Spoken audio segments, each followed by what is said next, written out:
না ভুক্তং ক্ষয়তে কৰ্ম কল্পকৌটিস্যৰ্থেऽপি অবশ্যমেব ভুক্তৈবম কিতঃ কৰ্ম শুভাশুভম। আমি সকলোৱে কৰ্মৰ ফল ভোগ কৰিবই লাগিব। গতিকে তুমি মানুহক ভুল পথে পৰিচালিত কৰিলা, সিজিল তোমাৰো ঋষি পৰম অন্যায়, নাহি সুস্থ চিত্ততব সেহি অভিপ্ৰায়। তুমি মানুহক যে ভুল পথে পৰিচালনা কৰিলা, এইকাৰণে তোমাৰ পাপ হ'ল, আৰু সেইকাৰণে তুমি এতিয়া অসন্তুষ্ট অৱস্থাত ভোগ কৰিব লগা হৈছে। তেতিয়া ব্যাসে সুধিলে উপায়? উপায় এটা আছে।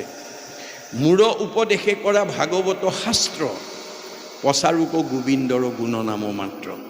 তুমি 17খন পুৰাণত মানুহক যি ভুল পথে পৰিচালিত কৰিলা, 18 নম্বৰ সূৰ্য পুৰাণ ভাগৱত লিখি ভগৱন্তৰ গুণ নাম সন্নিৱিষ্ট কৰি 17খন পুৰাণৰ যি ভুল পথ ভাগৱত পুৰাণৰ দ্বাৰা নৎসাত কৰি দিয়া।